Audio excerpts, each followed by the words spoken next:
La historia que les vamos a contar hoy tiene tintes detectivescos y una trama complicada. El asesino es la enfermedad cardiovascular, también llamada insuficiencia cardíaca. Las víctimas potenciales somos usted y yo. Y los detectives unos científicos de la Universidad de Minnesota. Todos sabemos que el principal asesino de los estadounidenses es la enfermedad cardiovascular, que provoca daños en el corazón y en los vasos sanguíneos. De cada 10 hombres, 5 la padecerán. En la década de 1950 hubo una creciente ola de infartos de enfermedades cardíacas. Hombres de mediana edad, en la plenitud de la vida, sufrían infartos de corazón. La gente estaba asustada. Se trataba de hombres cuyos padres nunca habían sufrido ese problema. En 1955, el presidente Eisenhower sufrió un infarto que le obligó a ausentarse del despacho Oval durante 10 días. El pánico se extendió por todo el país. Los ojos de todo el país y del mundo entero estaban puestos en el Hospital Militar Fitzsimmons en Denver, tras conocerse que el presidente Eisenhower había sufrido un infarto. El doctor Paul Dudley White, acompañado del secretario de prensa de la Casa Blanca, James Haggerty, lo describió como un infarto moderado, producido por una lesión de los tejidos de una pared cardíaca interna. Había una sensación de crisis, de urgencia por descubrir cuáles eran las causas de las enfermedades cardiovasculares. Y se barajaban algunas hipótesis, como una deficiencia de vitaminas, la polución, etc. Pero Ansel Keys, investigador y patólogo de la Universidad de Minnesota, sugirió que la culpa era de las grasas saturadas. Las grasas saturadas elevaban el colesterol total, que a su vez obstruía las arterias y provocaba infartos de corazón. A esto lo llamaban hipótesis de la dieta del corazón. Aquí tenemos las estadísticas. Muestran que este problema, aquí en Estados Unidos, es más grave que en el resto del mundo. Probablemente se deba a nuestro estilo de vida y a nuestra dieta. La cuestión es que no sabemos mucho de esta enfermedad y golpea sin avisar. Pero podemos decir... Cuando el presidente Eisenhower sufrió un infarto de corazón, Keys salió a la palestra porque el médico encargado de tratar a Eisenhower le puso de inmediato una dieta baja en grasas y dijo que la causa de su infarto de corazón había sido su dieta y no el hecho de que fumara como un carretero. No. La hipótesis de Keys se basaba en una afección llamada xantoma, que consiste en la producción de placas de grasa debajo de la piel. Son visibles, aparecen en los párpados y tienen colesterol en su interior. Así que la idea era que también había colesterol dentro de nuestras arterias y que este provocaba su obstrucción. Por tanto, el colesterol se convirtió en el primer demonio contra el que luchar. Keys presentó esta hipótesis y los investigadores comenzaron a estudiarla. Pero simultáneamente, la comunidad científica empezó a hablar de ella como si realmente fuera cierta y solo hubiera que confirmarla. Lo que dijeron fue que solo necesitaban poner los puntos sobre las íes. En el año 1958, Ansel Keys pone en marcha un estudio de una magnitud sin precedentes en 7 países: Grecia, Yugoslavia, Italia, Países Bajos, Finlandia, Estados Unidos y Japón. Quería observar el vínculo estadístico entre la alimentación, especialmente las grasas, la tasa de colesterol y el riesgo cardiovascular de la población.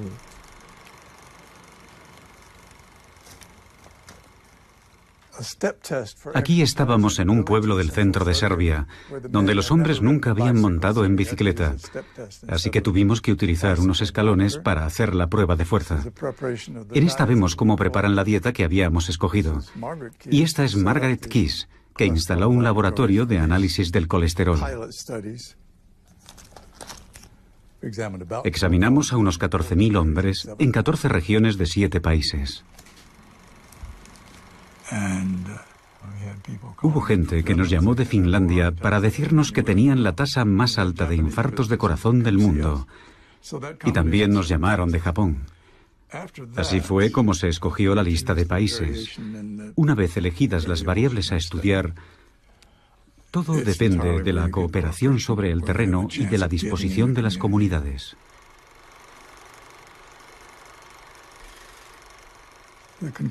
La conclusión del estudio en estos 7 países fue que existían diferencias muy importantes en la tasa de infartos de corazón en distintas culturas. Entre 5 y 10 veces más. Encontramos diferencias la primera vez que los examinamos y estuvimos más seguros de ello 5 años después y mucho más 10 años después. Había diferencias muy notables en la distribución del colesterol. La distribución de colesterol en Japón iría así y en Finlandia así. Se produce una ligera superposición. Es decir, que los colesteroles más altos de Japón apenas coinciden con los colesteroles más bajos de Finlandia. Es así de elocuente. Ansel Keys hizo una mala ciencia porque construyó los hechos que validarían su hipótesis. De manera que él publica una curva. Esto es un gráfico. Aquí están las personas que mueren y aquí tenemos el consumo de grasa de la población. Aquí está Japón, Italia, Inglaterra, Australia, Canadá y Estados Unidos. Y al observar el gráfico diremos que efectivamente cuanta más grasa se come, más infartos hay. Es sencillo. Pero hizo algo que no es correcto porque seleccionó los datos que validaban su punto de vista. De hecho, si nos fijamos, hay otros países. Aquí tenemos a Francia, que entonces tenía una tasa de infartos de nivel 1, y aquí está Finlandia, que tiene una tasa de infartos del nivel 7, y están en la misma línea de consumo de materias grasas. Así que hay algo que no cuadra en su hipótesis.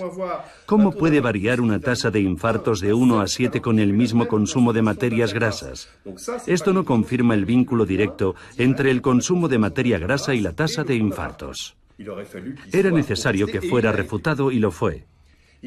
Hubo 2 estadísticos que dijeron, esto no es posible. Ha seleccionado solamente los datos que encajan con su hipótesis. Esto no es buena ciencia. Así que publicaron una refutación a los trabajos de Keys. Él se lo tomó muy mal, reunió fondos y se embarcó en un nuevo estudio. En esta ocasión hizo ensayos de colesterol y publicó el estudio realizado en 7 países. Y esta vez sí encontró una correlación, un vínculo estadístico entre la tasa media de colesterol y la tasa de infartos en las diferentes poblaciones. Y de nuevo traza una línea recta entre los puntos que encajan bien con su teoría. El problema es que él hace una selección de países que se ajustan bien a su teoría. Por ejemplo, Francia. Francia fastidia a todo el mundo porque tenemos una tasa media de colesterol superior a la media, y sin embargo es el país con la menor cantidad de infartos del mundo, y él no la incluye. Por tanto, se siguen manipulando los datos. No intenta validar una hipótesis, intenta demostrar que esa hipótesis es buena manipulando la realidad. Y eso no está bien, ya que embarcará a los países occidentales en una guerra contra el colesterol, que no se fundamenta sobre una base sólida. Está dentro de la naturaleza humana ver lo que uno quiere ver y no querer ver todos los argumentos que hay en contra. Pero, por supuesto, los científicos han aprendido a luchar contra ese instinto natural, a desconfiar de sus propias ideas y a realizar pruebas rigurosas. En eso consiste el entrenamiento científico. Y si sucede de forma reiterada, es que ese no es el caso. Ansel Keys es el ejemplo más increíble de esto. Él dice, yo tengo razón, mientras usted no demuestre lo contrario. Hace 22 años, en nuestro país llevamos a cabo un programa que se marcó como objetivo descubrir cómo se desarrollaba y cuáles eran las causas de la enfermedad cardiovascular. Más de 5.000 personas fueron examinadas regularmente y ahora se está analizando a una segunda generación. En Estados Unidos hicieron algo muy inteligente. Escogieron a una comunidad llamada Framingham e hicieron un seguimiento a todos sus habitantes. Durante 30 años analizaron lo que comían y lo que hacían para encontrar vínculos entre la alimentación y los accidentes cardiovasculares con el fin de formular una hipótesis. El estudio de Framingham confirmó que el tabaco era una causa, que la hipertensión era una causa y que el sedentarismo era otra. Los investigadores quedaron muy decepcionados al constatar que no había relación entre el colesterol y las enfermedades cardiovasculares. Por cada miligramo por decilitro de colesterol sérico, en un periodo de 14 años, se produce un aumento del 11%, tanto en la tasa de mortalidad general como en la tasa de mortalidad cardiovascular. Por tanto, entre las personas en las que el colesterol había bajado en el transcurso de esos 30 años, había una tasa mayor de infartos que entre aquellas en que el colesterol se había mantenido estable o había aumentado. ¿Cómo afrontaron entonces los investigadores de Framingham estos decepcionantes resultados en lo que concierne al colesterol? El caso es que tuvieron suerte porque justo en ese momento en la biología médica se introdujo una nueva técnica que permitía separar diferentes fracciones de lipoproteínas, las que transportan el colesterol. Se identificó lo que llamamos el HDL y el LDL, que poseen densidades diferentes. Y tienen suerte porque constatan que el HDL, al que llamarán buen colesterol, se asocia a una disminución del riesgo cardiovascular. No es muy significativo, pero va bien. Y por otro lado, la otra fracción del colesterol, el LDL, es una lipoproteína, no es solo colesterol. Lo denominarían colesterol malo. Creemos que el colesterol malo forma parte de un sistema que se va depositando en las arterias, en el corazón y en el cerebro. Mientras que el colesterol bueno intenta llevarse todo eso, deshacer todo eso. Creemos que nuestro estado de salud es el resultado de esa batalla entre el colesterol bueno y el malo. El colesterol es una molécula importantísima para el cuerpo. La mayor parte la fabrica el hígado. Según los estudios, entre el 70 y el 80% del colesterol lo fabrica el hígado y el resto lo aportan los alimentos.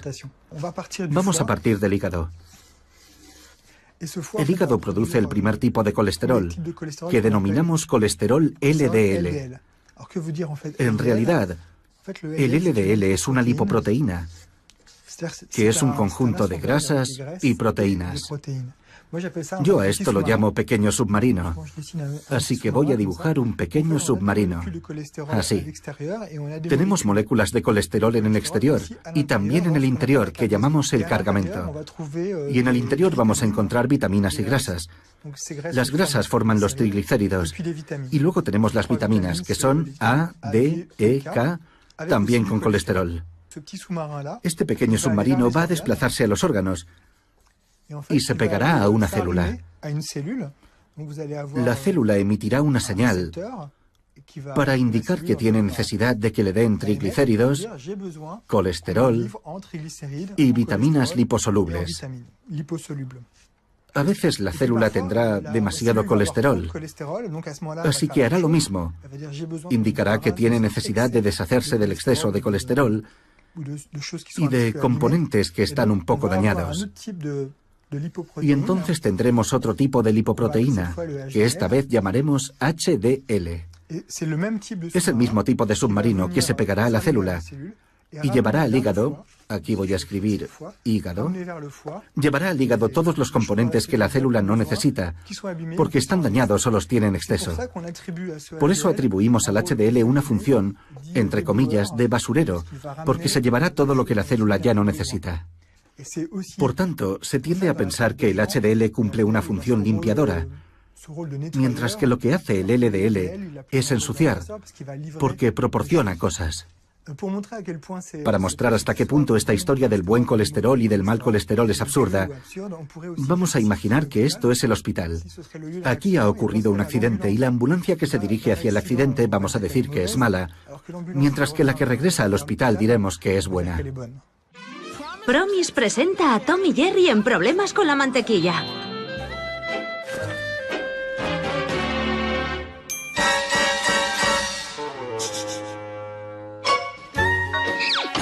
Battery Light Promise contiene un 85% menos de grasa saturada y cero colesterol. Por eso es mejor que la mantequilla para reducir el riesgo de enfermedad cardiovascular. ¿Sigue comiendo mantequilla? De inmediato, la cuestión del colesterol pasó a formar parte de los intereses industriales principalmente, y sobre todo al principio de la industria agroalimentaria, que empezó a seleccionar y a promocionar alimentos que estaban en concordancia con las recomendaciones de Ancel Keys, que decía que había que comer menos grasa. Se produjo una convergencia de intereses entre la industria agroalimentaria y los que consideraban al colesterol el enemigo público número uno. Este librito, Tu corazón tiene 9 vidas, lo escribió el médico Jeremiah Stanley y se envió a miles de médicos de todo el país. Este ejemplar pertenece a una edición especial publicada por Pocket Books en asociación con la compañía Corn Products. Por tanto, está patrocinado por un aceite de maíz. Al final del libro hay un anuncio de margarina y de aceite mazola. El resto está dedicado a la ciencia y al infarto de corazón. La enfermedad cardiovascular es el asesino número 1.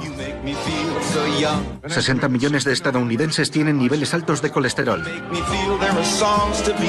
Demasiada grasa saturada puede ser perjudicial para su corazón. Perjudicial para su corazón. En 1948, la compañía Procter & Gamble, fabricante del aceite Crisco, un aceite vegetal, designó a la Asociación Estadounidense del Corazón beneficiaria de un concurso de radio llamado Los Caminantes. Y de la noche a la mañana, y esto figura en la historia oficial de la Asociación Estadounidense del Corazón, recibieron millones de dólares. Y literalmente, aquello los convirtió en la Asociación Nacional que son hoy, con sucursales en todo el país. A partir de entonces, el dinero empezó a fluir, y estas palabras están textualmente escritas en la historia oficial de la asociación. Y acto seguido, la Asociación Estadounidense del Corazón empezó a decir que deberíamos sustituir las grasas saturadas por grasas poliinsaturadas, que son los aceites vegetales, lo que supuso un gran apoyo para un producto como el aceite Crisco. Surgen varias hipótesis en contra de la teoría del colesterol. Kilmer McCauley descubre los casos de 3 niños fallecidos por infarto de corazón. Aquejados de un defecto genético, no fijan las vitaminas del grupo B, lo que genera una gran cantidad de una sustancia llamada homocisteína. McCauley formula la hipótesis de que las placas de las arterias se desarrollan cuando la cantidad de homocisteína es excesiva. Empecé a hacer experimentos con animales. Primero inyectamos homocisteína en conejos y examinamos sus arterias. Y en 2 o 3 semanas aparecieron placas en ellas. No se puede hacer una idea de lo emocionante que fue ver aquellas placas en las arterias. Formular una teoría, probarla con animales y ver los resultados con tus propios ojos es indescriptible.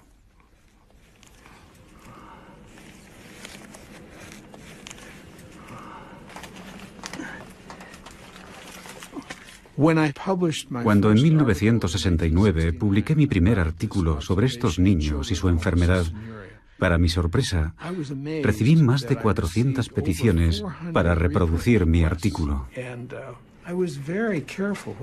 Fui muy prudente. En mi artículo sostenía que los cambios provocados por la homocisteína intervenían en primer lugar y el colesterol era secundario. Y aquello no cuadraba con la teoría del colesterol.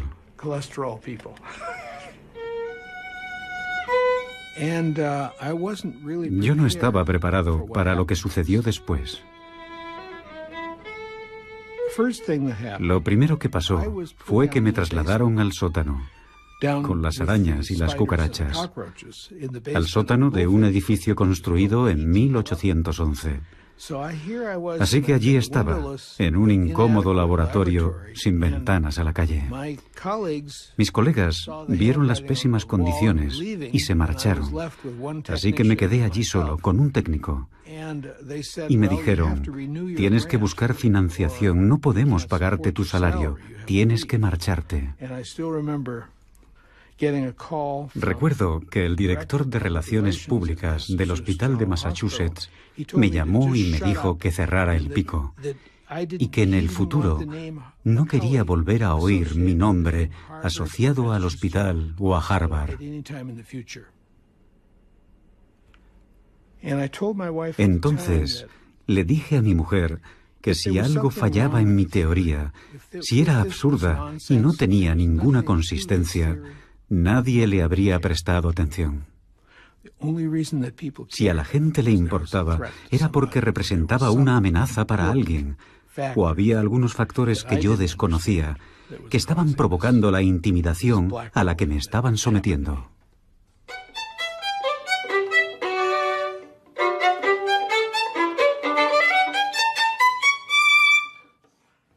Esta noche en nuestra sección 3 hablamos de los infartos de corazón y sus causas. Los japoneses tienen una tasa baja de infartos de corazón. Su dieta contiene poca grasa animal o colesterol. Los estadounidenses sufren muchos más infartos de corazón y comen mucho más colesterol. Al comparar, muchos médicos consideraron que debíamos cambiar nuestros hábitos alimenticios. El doctor George Mann sostiene que la dieta no tiene nada que ver con las enfermedades cardiovasculares y apunta sus estudios con los masáis de Tanzania. Mann cree que en parte se debe a que los masáis hacen mucho ejercicio. La razón por la que no hay evidencias en lo que concierne al ejercicio es porque hemos utilizado nuestro dinero, nuestro tiempo y a nuestra gente insistiendo en la hipótesis de enfermedad, dieta, corazón. George Mann viajó a África y estudió a los guerreros masáis, que se alimentaban principalmente de la leche, la carne y la sangre de sus vacas. Era una dieta extremadamente rica en grasas saturadas y no padecían enfermedades cardíacas. Tenían un colesterol muy alto, pero no enfermedades cardíacas. Él se sentía muy decepcionado con estos descubrimientos. Pero a mí no me sorprendió en absoluto, porque yo ya había oído historias similares de otros investigadores.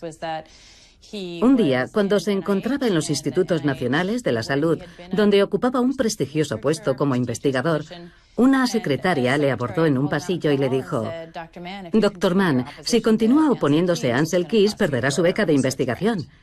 Y fue lo que sucedió poco después. Queridos espectadores, en estos momentos el pelotón se dirige hacia el puerto. ¿Dónde está el maillot amarillo? Ah, ahí está. Parece que está pagando el esfuerzo de ayer. ¿Va a abandonar? Un espectador se acerca a animarle. Quiere darle de comer. Es inútil, no tiene hambre. Ah, azúcar. Buena idea. Los investigadores han detectado que la introducción de azúcar en poblaciones indígenas desencadena la aparición de enfermedades cardíacas hasta ahora desconocidas. Kristin Kers ha descubierto documentos confidenciales internos de la industria azucarera que demuestran que dicha industria subvencionó investigaciones en los años 60 para que el colesterol figurara como único responsable de las enfermedades cardíacas.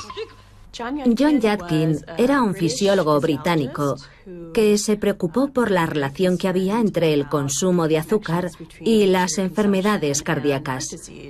Y se convirtió en portavoz de quienes veían en el azúcar un riesgo cardiovascular. También se dedicó a captar la atención de los medios y del gran público sobre esta cuestión. En 1964, la industria azucarera comenzó a preocuparse seriamente por las pruebas que iban apareciendo y que vinculaban al azúcar con las enfermedades cardiovasculares. John Hickson, miembro de la Fundación para la Investigación del Azúcar, declaró que había una afluencia de informes de laboratorios que relacionaban el azúcar con las enfermedades cardíacas y era necesario preparar un plan de acción.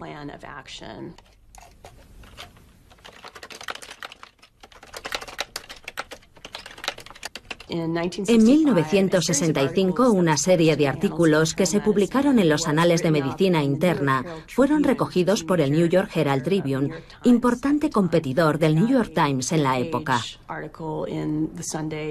Yadkin consiguió un artículo a toda página en la edición dominical, en el que cuestionaba si se podía vincular la grasa a las enfermedades cardíacas en vez de al azúcar. El artículo comentaba también que la relación entre el azúcar y las enfermedades cardíacas había sido teórica hasta aquel momento, pero que nuevas pruebas confirmaban cada vez más esa relación. Tan solo unos días después de la aparición de aquel artículo, los responsables de la industria azucarera decidieron lanzar el proyecto 226. Se trataba de encomendar a investigadores de Harvard una revisión de la literatura científica sobre la materia y de publicar una crítica negativa de todos los artículos que vinculaban el azúcar a las enfermedades cardíacas, de manera que los políticos concedieran menos importancia a los estudios científicos que vinculaban el azúcar con esta enfermedad. Aquí tenemos la correspondencia sobre los borradores del estudio. Hickson, de la industria azucarera, escribió al profesor Hested diciéndole que esperaba tener un borrador cuanto antes. Decía: espero que pueda usted enviarme una copia del borrador del manuscrito lo antes posible para poder cumplir con mis obligaciones. Y esta es una carta de la Fundación para la Investigación del Azúcar que dice: muchas gracias por el borrador del manuscrito. Debo decirle que cumple absolutamente con nuestras expectativas y estamos impacientes por verlo publicado. El artículo se centraba en la cuestión: ¿provoca el azúcar enfermedades coronarias? En él revisaban una cantidad enorme de estudios y uno a uno iban desacreditándolos señalando algún tipo de defecto. El artículo publicado no mencionaba ningún tipo de financiación de la industria azucarera. Así que tenemos investigadores de Harvard y la prestigiosa revista New England Journal of Medicine. La industria azucarera no podía haber encontrado una vía más creíble para transmitir su mensaje. En el año 1977, para demostrar la incidencia del colesterol en las enfermedades cardiovasculares, el Instituto Estadounidense de la Salud puso en marcha el RSC, un ensayo clínico en el que participaron 3.800 hombres con una tasa de colesterol muy elevada. Un grupo fue sometido a una dieta baja en colesterol y se les administró colestiramina, que reducía la tasa de colesterol en sangre.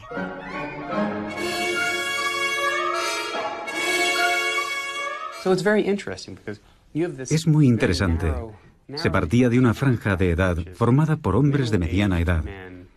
Y lo que se publicó más adelante basándose en dicho estudio fue una conclusión mucho más amplia, en la que se afirmaba que la reducción del colesterol sería beneficiosa para toda la población estadounidense en general, no solamente para el grupo en cuestión, sino para cualquier persona con una edad superior a 2 años. Estoy preocupada. ¿Por qué, cariño? Hace meses que no vienen cazadores. Es por tu nivel de colesterol. No quiero que te dé un infarto. Cariño, soy un pato. La herencia no lo es todo. Debes vigilar tu alimentación y no atiborrarte de alimentos llenos de grasas saturadas y colesterol.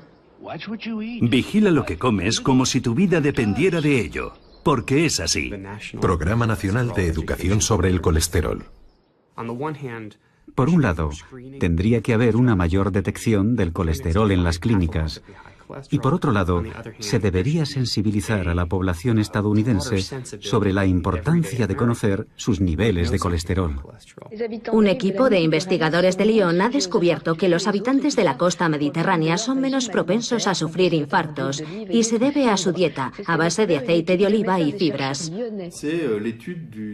Fue un estudio realizado por el Dr. Lorgeril en 1999 con un enfoque muy original. Lorgeril pensó: ¿y si fuera era más complicado. En lugar de recomendar dietas para bajar el colesterol, enfocó el problema justo al revés y se dijo, ¿qué es lo que come la gente que no sufre infartos?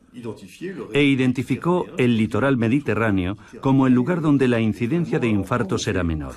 Las personas menores de 75 años que viven en la cuenca del Mediterráneo sufren 8 veces menos infartos que los finlandeses y 4 veces menos que los escoceses. No es un 40% menos, sino 4 veces menos y 8 veces menos. Y al estudiar este fenómeno, descubrió que no se trataba de una dieta contra el colesterol, sino de otra forma de dieta. El aceite de oliva, prohibido en las dietas contra el colesterol, se utiliza mucho en los países mediterráneos, igual que el queso, normalmente prohibido porque contiene grasa animal, e incluso la charcutería. En España, Italia y el sur de Francia se consumen embutidos y a pesar de eso sufren menos infartos. Así que se dijo, en lugar de hacer dietas para reducir el colesterol, le diremos a un grupo de gente que siga una dieta tradicional y a otro grupo que haga una dieta mediterránea. Formó 2 grupos aleatorios y el resultado fue extraordinario. El grupo que siguió una dieta mediterránea sufrió un 50% menos de infartos que el otro, y eran personas en observación porque ya habían sufrido un infarto. Probablemente ha sido la aportación combinada de aceite de oliva, aceite de colza y de antioxidantes naturales proporcionados por la fruta, la verdura y el vino tinto lo que ha protegido a estos pacientes. En cualquier caso, hablamos de una reducción de riesgo de entre un 50 y un 70%. Pues bien, en la comunidad médica y científica se produjo una doble reacción. Por un lado, un grupo de gente dijo, fantástico, nosotros también lo pensábamos, pero ahora ya tenemos la demostración, está claro. Y además, multitud de estudios implementados en diferentes países confirmaron nuestros resultados. Y por otro lado, hubo un grupo de gente que no aceptó los resultados y sobre todo que no aceptaron la idea. Si lo pienso ahora, creo que hay que estar muy bloqueado mentalmente para razonar así. Y esa gente decía, no puede ser cierto porque el colesterol es idéntico en ambos grupos. Algunos colegas estadounidenses me decían, no podemos creer en esos resultados. ¿Cómo es posible reducir el riesgo sin reducir el colesterol? Tatinas fue algo absolutamente extraordinario. Estábamos atónitos. De repente había una pastilla que podíamos recetar a las personas que habían sufrido un infarto y que además reducía la mortalidad, el riesgo de recaída, etc. Era fantástico. Las administramos desde el primer momento. En el ensayo WOSCOP participaron pacientes hipertensos, obesos y fumadores que tenían un riesgo muy elevado de sufrir infartos.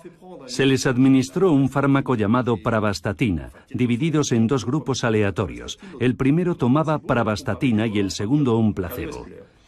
Y hubo una reducción del 30% de muerte cardiovascular. Era la primera vez que se obtenía un resultado claro y significativo. Y a la vez se realizó otro ensayo donde se administraba simvastatina bajo el nombre comercial de Zocor, y en el que participó gente que ya había sufrido un infarto. La mitad tomó el fármaco y la otra mitad un placebo. Y hubo un 30% menos de recurrencia de infarto en el grupo que tomaba la simvastatina en comparación con el otro, así que los colesterol escépticos nos quedamos desarmados por los resultados. Jaque mate. Yo mismo, en calidad de médico, lo prescribí, incluyendo a mi familia.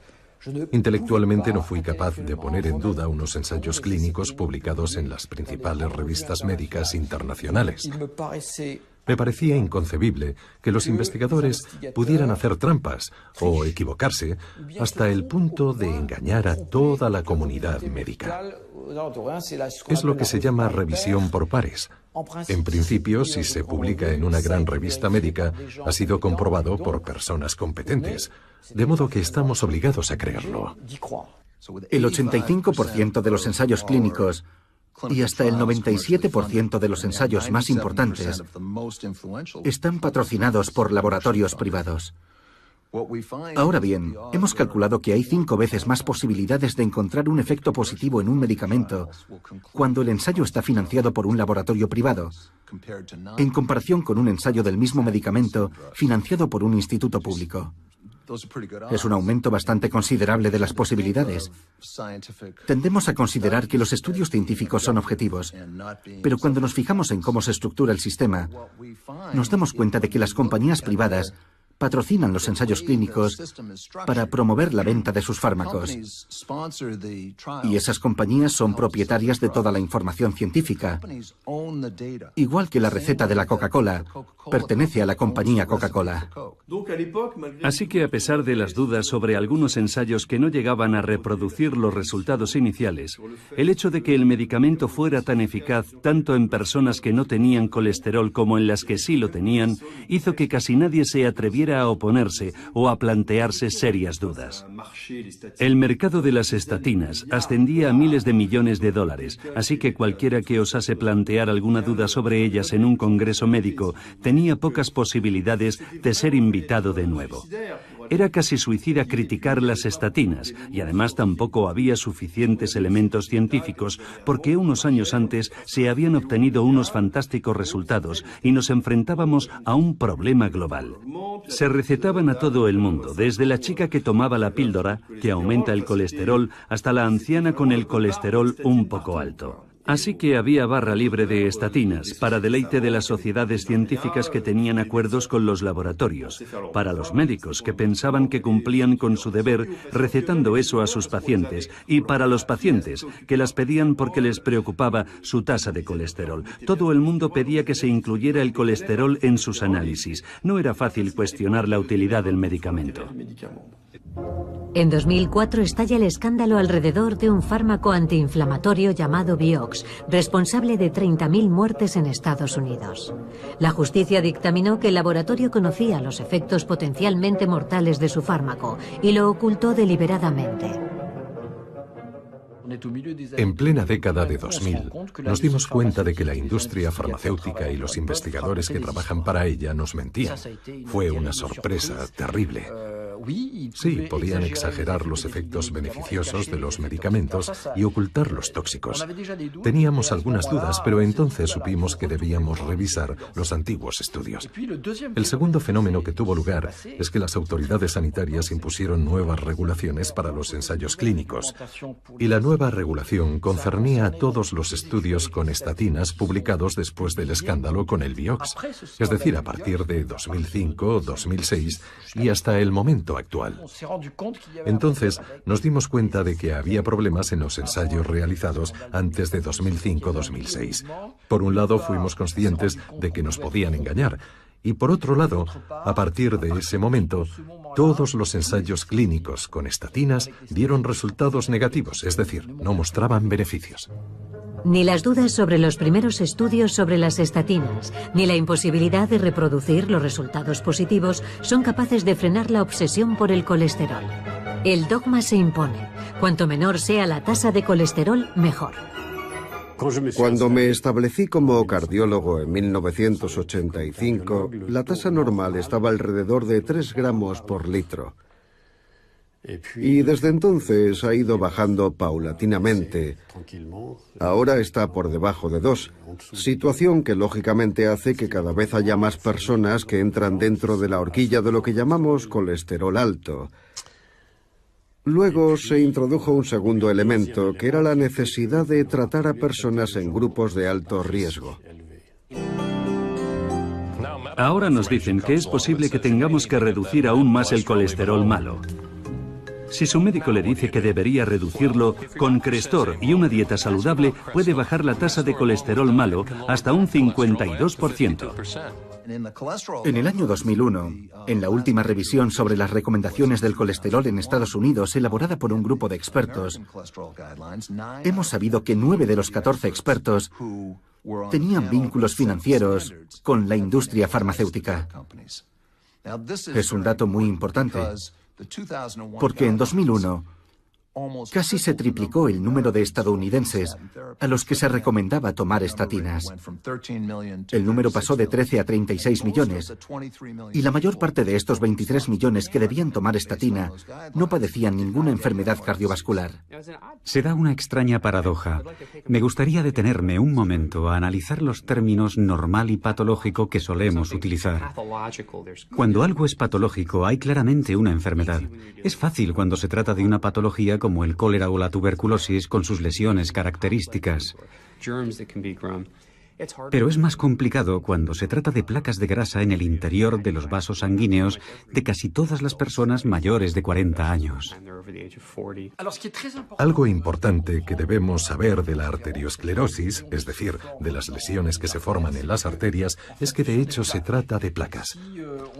Si dibujamos una arteria como un tubo, las placas se desarrollan de forma localizada en una arteria que es normal. En un determinado lugar aparece una estenosis, por regla general de forma asimétrica. Y en este angostamiento la sangre tiene dificultades para pasar a través de esa constricción que provoca la placa arteriosclerótica. Bien, si hacemos un corte en este sentido, así, aquí está la luz de la arteria, en este punto. La sangre consigue pasar por aquí porque hay una presión fuerte. Pero si en la arteria hay una estenosis, es porque esta placa arteriosclerótica está formada por un tejido muy duro, como si fuera madera. Algunos pacientes tienen depósitos de calcio a lo largo de la luz arterial, es decir, un proceso de calcificación en forma de espinas que pueden provocar una ruptura y causar lo que llamamos un trombo. Dicho trombo puede progresar y conducir a una obstrucción completa de la luz arterial, es decir, a un infarto. Con el tiempo, en algunas de estas placas arterioscleróticas que vemos en las personas mayores, al realizarles la autopsia, hay cristales de colesterol. Paradójicamente, aunque estos depósitos de colesterol son la consecuencia de una degradación de la placa arteriosclerótica, algunos han querido convertirlo en la causa. Un aspecto que a menudo se pasa por alto es que el colesterol no es un veneno que fluye por las arterias, es una grasa esencial para la fabricación de nuestras células. Sin él no podemos vivir. El objetivo no es reducir el colesterol como el que reduce el arsénico en la sangre, por así decirlo. Se trata de un producto, o más bien de una familia de productos que desempeñan funciones metabólicas muy valiosas, y cuando trastocamos algo para tratar de proteger el corazón, podemos alterar otras cadenas metabólicas, ya sea en el campo del cáncer, en enfermedades autoinmunes y en multitud de cosas. Y cada vez que lo hacemos existe el riesgo de reparar una cosa mientras estropeamos otra y encontrarnos con que hemos bajado la tasa de colesterol, pero hemos aumentado el riesgo de otras enfermedades. Me gustaría que alguien me explicara esto. Después de 2 millones de años de evolución del ser humano, ¿por qué habría un colesterol malo y un colesterol bueno? No quiere decir nada. Si los dos colesteroles son secretados por el hígado desde hace 2 millones de años, es que necesitamos los dos. En segundo lugar, ¿qué es lo que hace que aumenten o disminuyan? En el caso del HDL, el llamado colesterol bueno, lo que lo hace aumentar es la actividad física. Y está claro que la actividad física durante los últimos 10.000 años era muy alta en todos los hombres y tenían un HDL más bien elevado. Pero no es el HDL elevado el que nos protege, es la actividad física la que hace que enfermemos menos. En cuanto al LDL es lo mismo pero a la inversa. Sencillamente consumimos menos LDL cuando somos sedentarios y por lo tanto tiende a elevarse un poco. Pero una vez más, es el sedentarismo lo que nos mata. Ciertos alimentos son altos en grasas saturadas. Esta es la cantidad media de grasa saturada que una persona consume al mes. Si toma demasiadas, los depósitos de grasa pueden acumularse en sus arterias y podría padecer enfermedades cardiovasculares. Si la grasa saturada puede obstruir este conducto, imagine lo que hará en los suyos. En la actualidad disponemos de técnicas de imagen muy sofisticadas que nos permiten medir la cantidad de calcio presente en las arterias. También está el score cálcico, que para algunos investigadores predice más eficazmente los accidentes cardiovasculares que el colesterol. Y a ver si adivinan cuáles son los factores asociados con un score de calcio elevado. En primer lugar, la diabetes. En segundo lugar, la insuficiencia renal o la tendencia a la insuficiencia renal. En tercer lugar, tener un colesterol bajo de forma espontánea. Y en cuarto lugar, tomar estatinas. Así que tenemos ante nuestros ojos, si se me permite decirlo, un hecho terrible para los defensores de las estatinas. ¿Cómo se puede decir que las estatinas reducen el riesgo cardiovascular? Algo que yo cuestiono, y al mismo tiempo aceptar la idea de que las estatinas aumentan el score cálcico, considerado por algunos como lo que mejor predice el riesgo cardiovascular. Ambas cosas son incompatibles. Si usted ha sufrido o sufre de colesterol alto y su médico le recetó o le ha recetado Crestor, es muy probable que usted tenga varios efectos secundarios, como por ejemplo diabetes tipo 2. Si usted o un pariente ha consumido Crestor y ahora tiene diabetes, llame ya y pida una cita con el abogado Nick Pacheco. Tras años de prescripción masiva de estatinas, miles de pacientes sufren efectos secundarios graves. En Estados Unidos, algunos bufetes de abogados anuncian sus servicios en televisión para defenderlos. Los efectos secundarios aparecen tarde, no de inmediato. El organismo trata de combatir la disminución de la tasa de colesterol, tratando de producir más colesterol. Y ese proceso puede durar hasta 6 meses antes de la aparición de efectos indeseables. La mayoría de la gente no comprende que la ingestión de estatinas es la causa. Los síntomas son similares a los que presentan las personas mayores. De modo que cuando un hombre acude al médico y le dice que hay algo en sus músculos que no va bien y que tiene síntomas de debilidad, el médico le pregunta, ¿qué edad tiene? Tengo 78 años. Bueno, eso es lo que ocurre cuando se envejece. La vista empeora, los músculos se debilitan y perdemos memoria. Y olvidan que el origen puede estar en los medicamentos. Las estatinas, los medicamentos contra el colesterol, por lo general atraviesan la barrera hematoencefálica, es decir, entran en el cerebro y alteran la síntesis de colesterol en el cerebro. Es un efecto secundario adverso terrible que hasta hace poco había sido ignorado. Y solo gracias a la presión de algunos médicos y toxicólogos, las autoridades sanitarias han admitido que efectivamente las estatinas provocan problemas de memoria y trastornos del sueño. Es decir, un claro efecto neurotóxico. Y aún hoy, por desgracia, sigue estando subestimado, a pesar de que se trata de un factor tóxico muy importante. Publicamos un estudio sobre los efectos cognitivos adversos de las estatinas en 171 personas. Algunos de estos casos son muy preocupantes, como el caso de un profesor jubilado que enseñaba en varios departamentos, con un coeficiente intelectual superior a 180, al que 2 instituciones académicas detectaron la forma más progresiva de la enfermedad de Alzheimer, hasta el punto de que acudió a una reunión de los 50 años de su promoción con una pancarta colgada que decía: «Mi nombre es fulano de tal y tengo Alzheimer», para que la gente entendiera por qué repetía constantemente la misma frase y por qué no reconocía a sus amigos desde hacía décadas. Era incapaz de leer de corrido porque no recordaba nada. Entonces su esposa decidió suspenderle el tratamiento con simvastatina. Luego pasó una batería de pruebas para participar en el ensayo clínico de un medicamento experimental contra el Alzheimer. Y allí le dijeron que no padecía Alzheimer, ni siquiera demencia senil. Según cuentan, necesitó 2 años para recuperarse. Ahora ya lee el periódico. Los grandes expertos, y en particular un grupo de investigadores ingleses que realizan estudios sobre el colesterol, esos grandes expertos que nos contaron durante mucho tiempo, no, hombre, no hay efectos secundarios. Ahora uno de ellos ha admitido que sí, que probablemente había un aumento en la tasa de diabetes. Y ahora, poco a poco, se están poniendo de manifiesto nuevos efectos secundarios. ¿Por qué?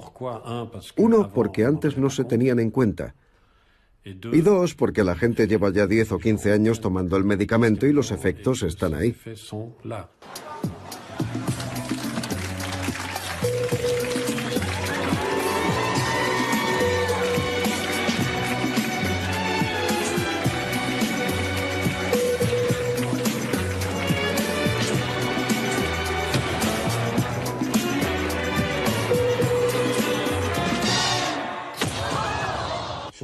En este gráfico, extraído de un artículo publicado en 2004 en el British Medical Journal, es decir, en un periódico bastante serio, en el eje horizontal tenemos los años y en el vertical la incidencia, es decir, el número de hospitalizaciones por infarto en Reino Unido en color rojo.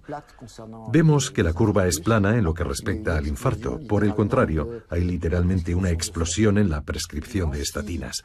Obviamente, si las estatinas fueran eficaces en la prevención del infarto, habríamos visto una disminución en las hospitalizaciones por infarto. En otras palabras, la línea roja cruzaría la prescripción correcta de las estatinas, y no es eso lo que vemos. Una buena noticia para las personas con niveles altos de colesterol que toman estatinas, pero sus niveles de colesterol malo no bajan lo suficiente. Estos nuevos fármacos son diferentes. Un estudio muestra que pueden reducir el colesterol malo en estas personas un 60% adicional. Pero no son aptos para todo el mundo. Tiene que ser inyectado cada 2 o 4 semanas. Y casi el 30% de quienes participaron en el estudio tuvieron que abandonar.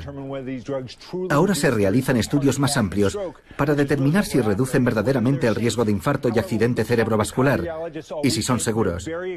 Se espera que la FDA se pronuncie sobre la solicitud de aprobación a finales de este año. Los que ahora quieren comercializar los nuevos medicamentos para reducir el colesterol son los que tienen el poder en sus manos. Son los que tienen medios financieros para imponer estos medicamentos y para prolongar esta teoría. Y también los contactos e influencias a nivel político, administrativo, etc. Y luego existe otro pequeño mundo que podríamos calificar de alternativo, que dice que no. La broma ha terminado y tenemos bastantes datos científicos para decir que no es verdad, y ese pequeño mundo es el que está ganando la batalla. En realidad es la disputa de siempre entre el punto de vista antiguo y el moderno siempre se acaba imponiendo. Solo hay que esperar a que se renueven las generaciones. Sin embargo, la batalla será muy dura.